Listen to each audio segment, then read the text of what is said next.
Hi everyone! Before we get into it, I recommend watching these two videos if you missed them. Without them, it might be hard to understand this one. I love revisiting my old art, reworking it, redoing it, and in this video I decided to revisit my magical girl universe called Many Magic. I haven't drawn these characters much since making those videos, and that's because even at that time I was not satisfied with them. A lot of things bothered me, but I didn't have any motivation to work on them until now. I updated the designs, changed some story elements, and just tried to flesh the characters out a little bit more. Here are the app and brushes I use, and let's start with the premise. The basic premise is about the same. It's about a team of 4 magical girls called Many Magic Squad, who are also celebrities. I imagine it's formatted like a typical superhero show from the early 2000s. The heroes fight a villain of the week, learn some kind of lesson at the end of it, get into funny situations, and have some personal drama here and there. The main 4 are Rachel, Melanie, Max, and Susie. They didn't have a backstory before, why they do what they do. Now it's similar to K-pop demon hunters. Their parents were the heroes in the past, and now it's their turn. Rachel's mom is their mentor and manager in a way. The 4 were raised together to ensure a strong bond and good teamwork. In the past videos, I feel like I didn't flesh them out enough, so I really wanted to fix that. And I've also wanted to make a cover for this story for the longest time, and I finally got to do it. Now let's get to each individual member. First up is Rachel, the team leader. The thing that really bothered me with the old designs is that their transformation looks aren't that different from their normal looks. Like, she's just wearing a slightly different outfit that's not fooling anybody. So what I did with every character is drastically change their basic looks to make the whole alter ego thing more clear.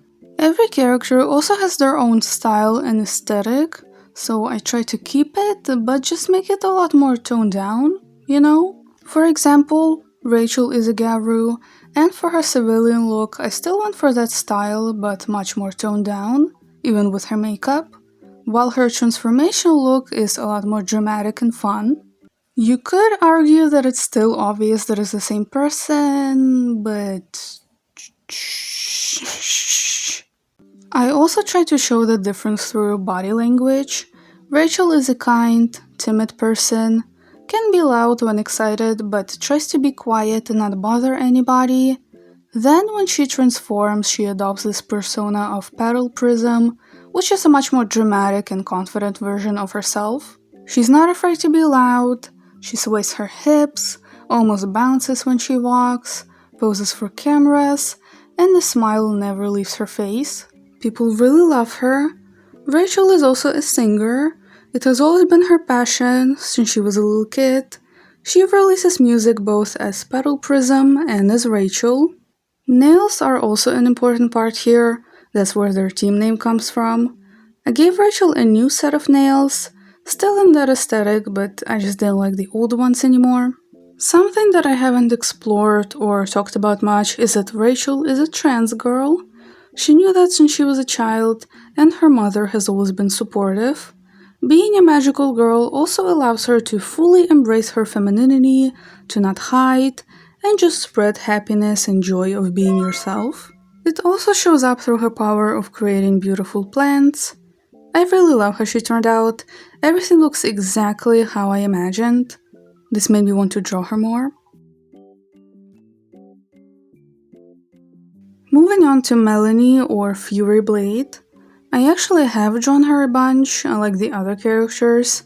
She's a model, so at some point I drew a bunch of her photo shoots, which was very fun, and I used one of those drawings as a wallpaper on my phone for a while, but she still needed some changes. Again, I made her civilian look a lot more simple.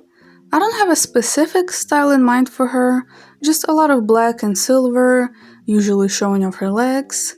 Her makeup is a bit more simple as well. I like giving her crazy eye makeup with graphic eyeliner and stuff. I kept that but simplified it. I struggled with her body a little bit.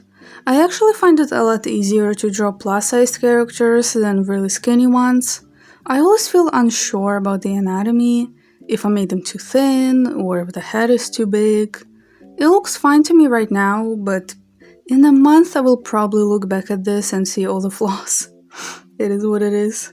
Her transformational look is a lot more dramatic, of course, and Melanie herself is more expressive as well. She's usually calm and quiet, has trouble expressing her emotions, but when she's Fury Blade, she becomes a lot more open and brave and confident. The public really likes her, especially her relationship with Rachel. They have had feelings for each other for years. As kids, they always spent time together and were very close, and as teenagers, they realized that they had feelings for each other. In their relationship, they bounce off each other really well. Rachel's loudness balances out Melanie's quietness, and I love them too. I can't resist an opposite aesthetic couple. I just can't. Melanie is a model, like I said, and a very successful one. She does runways, photo shoots, advertisements, everything. She's very good at what she does. She's also very busy due to that and has to spend a lot of time away from her team, but she really cherishes the time they spend together. I redid her nails again, but they're not too far from the old ones. I changed her power a little bit as well. Originally it was metal, but now it's blood. I think I mentioned it in a video somewhere, but it was very quick. Basically, she can use her blood as a weapon. I imagine it's kind of like Marie from Gen V, or she can also solidify it and use it like a blade. She's a close combat fighter.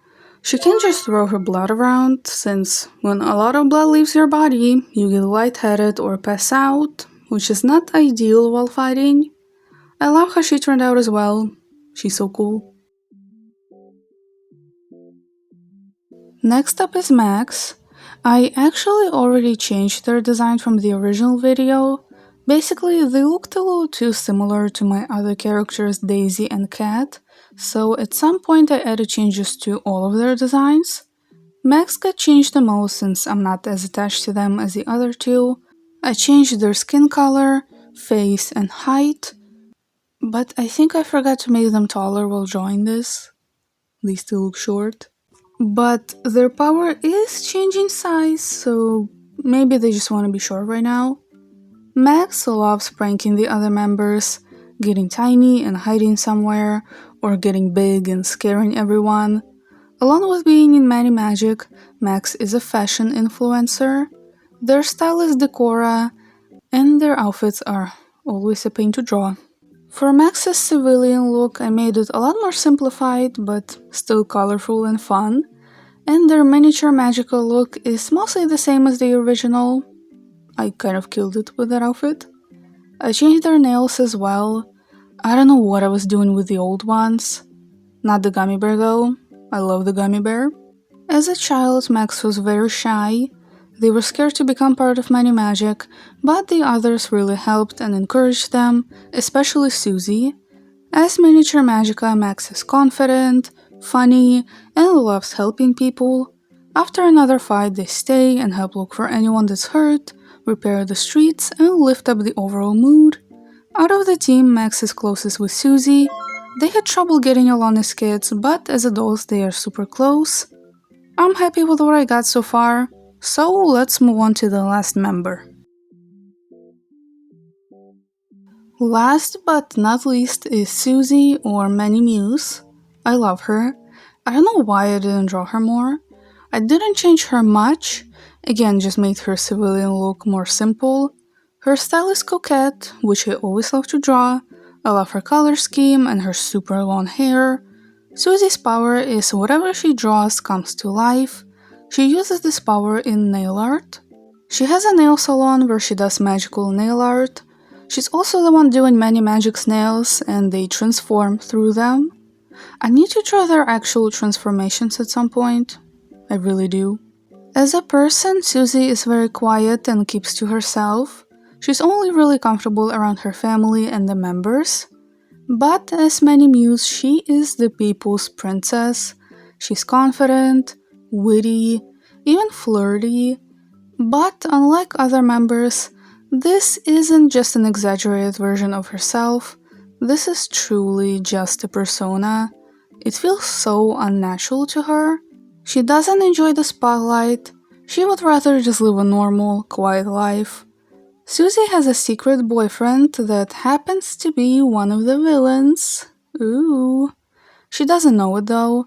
She tries to keep the relationship a secret from the others, but slips up and tells Max.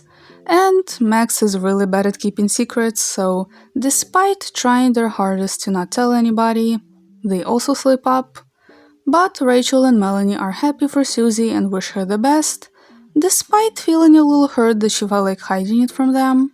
Later, Susie figures out who her boyfriend really is and breaks up with him, but she just can't move on. Then they talk it out and decide to get back together. It sounds really simple right now, I'll get more into it later. For Susie's nails, I actually just redrew the original ones. I really like them the way they are. I love how she turned out. I truly do not get why I didn't draw her much before. This was so enjoyable. But that's it for the Many Magic Squad. Now let's get to the villains. First up is a trio. They don't have a team name. It consists of Tom, Mark, and Finn. The three of them are childhood friends. They grew up together, almost immediately stuck together, and have been like that ever since. They do their crimes together. Over years, they developed a whole system using their powers, to the point they don't even have to say anything or give any signals. Tom is the unofficial leader, even though Mark disagrees. His power is smoke. He uses it to either disorient or full-on suffocate his opponents. He's really calm and calculated, gives really good advice, and is also the oldest out of the three. Tom is also a trans guy. He realized it as a teenager, and it caused trouble with his family, but Mark and Finn always had his back. Finn's power is sound manipulation. He can take away his opponent's hearing completely, or create a high frequency to disorient them. He's also mute and uses sign language to communicate, and wears headphones most of the time due to his hearing being stronger than usual. I explained it in the original video. I still feel really smart for that. He's quite irritable. The other two argue sometimes or mess around a lot, which gets on Finn's nerves. When that happens, he wants to take away his own hearing, but he can't use his power on himself. Mark thinks he's the leader, but he isn't. His power is super speed, and he's usually the one doing the crimes while Tom and Finn are distractions. He is also the one dating Susie. I changed their backstory a little bit. Now it's similar to how it was when I first made them years ago. They went to school together. Mark didn't have a very good reputation. Everyone saw him as a delinquent. His family isn't great, so no one wanted to be friends with him. Susie wasn't very liked either. She was very quiet, and for some reason that really bothered the other kids. And the two of them met in middle school. I imagine it's something like Mark helping Susie with something, she's happy that someone is kind to her, and she later befriended him. She was very nervous about it, but it turned out well. When I first made these two, their dynamic was basically he's mean to everyone but her, but I don't really like that trope anymore. Mark isn't a bad guy, he's just intimidating, and due to his bad reputation, people avoid him. But Susie didn't care about that, and they were great friends. But after graduating, their paths diverged and they lost contact. Then they met again as adults, started talking again, and eventually got in a relationship. They don't know about each other's secret identities, like I mentioned. Later, Susie will find out, freak out, and break up with Mark. And along with that, Mark finds out that she's Manny Muse. It's all sad and angsty. They convince themselves that this is for the better, but they can't stop thinking about each other, and eventually they decide to get back together because they just know and understand each other so well, they can be themselves around each other, and yeah, this part of the plot still needs some work. But to get back to the trio, they don't live a very luxurious life. They jump from apartment to apartment, don't stay in the same place too long, but they're used to the instability. Their childhoods weren't very stable either. Tom's family kicked him out for being trans, Mark's parents were neglectful and he was pretty much raising himself, Finn's family mistreated him for being mute. They do crimes out of necessity pretty much. They don't know anything better, no solid foundation to fall back on. They only have each other. I wanted to experiment here a bit and drew them sitting next to a building full of graffitis with their alter egos. It looked better in my head. I think I could have done more with the coloring of the building. Now moving on to a duo, Tamotsu and Johnny, another opposite aesthetic couple. I feel like quite a few people like them, and I get it, I like them too. I actually didn't change them much. I changed Johnny's shoelaces, they used to be red. I was not aware of the meaning behind it, so I changed them to black. At the time I thought it would be a nice color accent, so sorry about that. Tamotsu and Johnny's power is turning into each other's weapons. Johnny turns into a scythe and Tamotsu into a hammer. Their fighting styles reflect the weapons as well. Tamotsu is fast, chaotic, and aggressive. He loves getting up close and personal with his opponent, inflicting as much pain as he can, all with a crazy expression. Meanwhile, Johnny is a lot more calculated and kind of creepy, keeps his distance, watches the opponent to predict their next move, then attacks with a really blunt force. They have a specific dislike for Rachel and Melanie. I imagine Rachel attacks Tamotsu with her flowers and vines, he just chops through them. Johnny keeps his distance, forcing Melanie to throw her blood around, making her weaker and easier to strike. If one of them gets caught, they can just switch roles and escape. They're at a point where they don't even have to communicate. They have their fighting tactics down at this point.